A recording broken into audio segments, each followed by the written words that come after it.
Olá, sou o Rubens Branco, da Branco Advogados. Vamos falar hoje sobre a bomba de domingo à noite, que foi a medida provisória 1171. Passou a tributar as aplicações financeiras e investimentos efetuados no exterior. Havendo dúvidas, entre em contato pelo canal, faremos o possível para esclarecer. No domingo à noite saiu publicado no Diário Oficial, medida provisória 1171, mudando a tributação para os rendimentos e investimentos feitos no exterior. Eu vou fazer um resumo. Qual foi o resumo? Reduziu-se a tributação de rendimento no exterior de 27,5%, que era a alíquota máxima de pessoa física, para 22,5%, que hoje é a alíquota máxima de ganho de capital. Acabou-se com a isenção para a variação cambial. É importante mencionar que a variação cambial realizada, não é aquela que você ainda não realizou. Porque já me perguntaram se foi a realizada ou a realizar ou já realizada. Não, acabou a isenção para a variação cambial realizada. Por exemplo, você mandou um capital para fora de $10 mil, que valia R$10 mil, um por um. Está trazendo os mesmos $10 mil, está valendo 5, você levou 10 mil, está trazendo 50 mil reais. Então, a diferença de 40 mil é a variação cambial. Sobre a variação cambial, que antigamente, em algumas hipóteses, havia isenção, acabou-se com a isenção para a variação cambial. E também acabou-se com a isenção para ganhos de capital de não residente. Ou seja, você era um não residente no Brasil, vinha morar no Brasil e deixou lá a sua residência, o seu apartamento, sua fazenda, o que for. Depois ele vendia, estando já residente no Brasil. Se quando ele tinha adquirido lá a fazenda, ele era não residente, agora ele não pagaria ganho de capital aqui no Brasil, porque ele vendeu um bem, ou teria vendido um bem, que era anterior à residência fiscal nele no Brasil. Então essas isenções acabaram. E o que o governo fez, na realidade, foi também uma possibilidade de você, a partir de 1º de janeiro de 2024, você vai ser obrigado a reconhecer aqui no Brasil os rendimentos das suas aplicações no exterior, seja diretamente como pessoa física, seja através de veículos, de empresas. Só que o governo te deu essa possibilidade e falou, mas se você quiser reavaliar os seus bens, agora em 31 de dezembro de 2022, e já colocar o valor real deles de mercado, eu deixo você me pagar, ao invés de 22,5%, você me paga só 10%. Então ele deu a possibilidade dos contribuintes reavaliarem tanto as suas aplicações financeiras quanto seus investimentos em sociedade, né? Se o patrimônio da sua empresa tem um patrimônio muito maior do que o custo do investimento que você fez, essa diferença, se você quiser reconhecer agora e já pagar o imposto até novembro, o governo te cobra só 10% ao invés de 22,5%, que é a alíquota geral. Primeira preocupação que vem, e que muitas pessoas fazem, bom, então acabou o benefício de você ter uma estrutura de investimento no exterior, uma vez que você fazia isso normalmente para diferir um pouco o pagamento do imposto. Realmente, isso aí, a partir de 1º de janeiro de 2024, terá acabado esse benefício, você vai passar a ter que reportar anualmente, e essa é uma vantagem, porque ficou anualmente e não mês a mês, você vai ter que fazer anualmente, verificar quanto é que rendeu o seu investimento no exterior, se foi investimento financeiro, quanto é que está o saldo no final do ano, que foi acreditado de dividendo, de ganho de capital, de juros, etc. E quanto é que variou o teu investimento em ações, se o patrimônio da empresa subiu. Então, a partir dali, muita gente começou a pensar, bom, então não vale mais a pena eu ter a minha estrutura no exterior, porque eu tinha estrutura no exterior exatamente para diferir o pagamento do imposto. Isso é verdade, mas, entretanto, tudo na vida tem um preço. Não se esqueçam que quem tem ativos nos Estados Unidos, através de empresas fora dos Estados Unidos e fora do Brasil, Normalmente, essas estruturas são feitas para se evitar o ganho de sucessão nos Estados Unidos, que é de 40% para quem é não residente. Então, muitas pessoas que têm esse tipo de estrutura, ou seja, constituiu uma offshore, que por sua vez constituiu uma LLC nos Estados Unidos, que comprou um imóvel. Isso tudo para quê? Para evitar de quando ele, o principal, morresse, pagar 40%, que é o imposto de sucessão americano para os não residentes. Esse imposto também existe para os residentes, mas só depois de 11 milhões e meio de patrimônio. Então, quem é residente americano, se tiver um patrimônio acima de 11 milhões e meio, então os seus herdeiros irão pagar a alíquota de 40%, mas tem uma isenção até 11 milhões e meio. No caso de não residente, a isenção é só de 60 mil dólares. Então, eventualmente você tem uma estrutura sem ter essas duas empresas antes do imóvel nos Estados Unidos, ao você morrer, teus herdeiros vão perder 40% desse teu imóvel.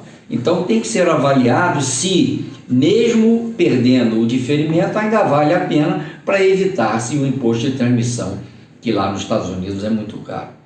Essa medida provisória tratou também do reajuste da tabela do imposto de renda, que antes ia até 1903 era isento, passa a 2.112, ou seja, um aumento aí muito pequeno.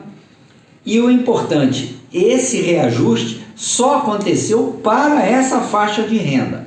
O que era até 1903, agora é até 2.112. Aumentou-se aí uns R$200 só, porque as outras faixas continuaram com a mesma alíquota. Ou seja, fizeram um reajuste da tabela, só um pedacinho para não perder muita arrecadação, e aí aqueles acima de R$ 2.826 por mês continuaram sendo garfados no seu salário pela tabela não reajustada. Então, realmente, só houve reajuste para a primeira faixa de renda. Em resumo, a medida provisória 1171 precisará ser regulamentada. O Congresso terá que aprovar ainda essa medida provisória. Ela não entra em vigor, ela entra em vigor automaticamente, mas se em 4 meses o Congresso não votar, ela perde a razão de ser. Eles deram um prazo muito exíguo para quem quiser fazer a reavaliação dos seus bens em 31 de dezembro de 2022.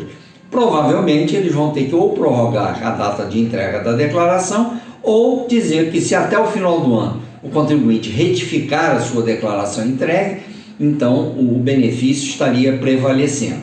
Muita coisa ainda precisa ser regulamentada, mas essa medida provisória não falou só dos rendimentos em ativos no exterior, falou também da tributação do trust, que é um veículo, é um tipo contrato de fidúcia, um contrato que você faz em confiança com alguém para administrar determinados ativos. E essa medida provisória, acredito que tentou resolver o problema de um lado, mas criou um problema do outro. Aqui simplesmente ele definiu que os bens sendo transferidos para um contrato de trust, a medida provisória diz que vai ser considerado como se não estivesse transmitido. Bom, quando você faz uma coisa dessa, você está desconsiderando o direito internacional, mas e as regras dos outros países? Então não vale mais aqui. Então esse é um problema que provavelmente o Congresso vai ter que corrigir esses detalhes. Mas diz que o tratamento é ou de doação ou é de transmissão por sucessão. Ou seja, definiu que o imposto, no caso do trust, será sempre o ITCMD, que é o imposto de doação, e também o imposto de transmissão de propriedade, porque o ITCMD é imposto de transmissão, causa-mortes e doações. Pelo menos isso ficou definido, já que havia algumas decisões, poucas, dizendo que estaria sujeito a algumas decisões de consulta feita pela Receita Federal, dizendo que todo o que viria do trust seria sujeito à tributação normal de pessoa física. Isso aí pelo menos está definido, mas o Congresso com certeza irá mudar. Quem tem fundo de investimento, da mesma forma que quem tem aplicação financeira, vai estar sujeito a reportar aqui no Brasil, a partir de 1º de janeiro de 2024, os ganhos anuais que aquele veículo, aquele tipo de investimento tiver. Ou seja, o diferimento da tributação que todos, vamos dizer, almejavam quando formavam uma estrutura no exterior, e aí não estou falando só nos Estados Unidos, em qualquer lugar, na Europa, tudo, isso acabou. Agora, você tem que levar em conta para saber se os seus ativos, onde você tem seus investimentos, suas aplicações, são nos Estados Unidos, vocês têm que levar em conta, trazer para análise se vale a pena acabar com ela ou não. Porque o que você está almejando muitas vezes é evitar na sucessão que os seus herdeiros percam 40% do valor. Ou daqui para frente, talvez você tenha que fazer uma outra análise, seria melhor fazer uma estrutura offshore com países onde o Brasil tem acordo para evitar a bitributação. O que também não resolve muito, porque aí você vai colocar a sua estrutura de investimento eventualmente num país onde a tributação é muito alta. Por exemplo, Espanha. Nós temos acordo com a Espanha, mas a tributação não é muito alta. Então não vou fazer um veículo de investimento passando pela Espanha, que eu vou pagar mais do que pago aqui no Brasil. Então essas coisas tudo tem que ser levado em conta na hora de se analisar o que vai se fazer com a estrutura patrimonial que vocês têm hoje dos seus investimentos. Isso deve ser feito com uma certa urgência, mas não apressadamente, porque o que se fizer agora, daqui até o final do mês, pode lhe dar algum prejuízo. Vamos supor que se defina que a alíquota vai ser ao invés de 10, vai ser de 15, ou vai ser de 5, e aí você já pagou alguma coisa onde você ou vai perder ou vai ter que pagar uma multa por pagar o imposto por atraso. Então, nesse momento, todo cuidado é pouco. Procure o seu consultor que lhe ajudou no seu planejamento, analise caso a caso e então tome a sua decisão. A tributação, entretanto, para aplicações no exterior aumentou substancialmente. Por quê? Porque as alíquotas passam a ser aplicadas pela alíquota máxima, que é 22,5%, em ganhos superiores a 50 mil reais. Antes, esse valor de 22,5% só seria aplicado em ganhos acima de 30 milhões de reais.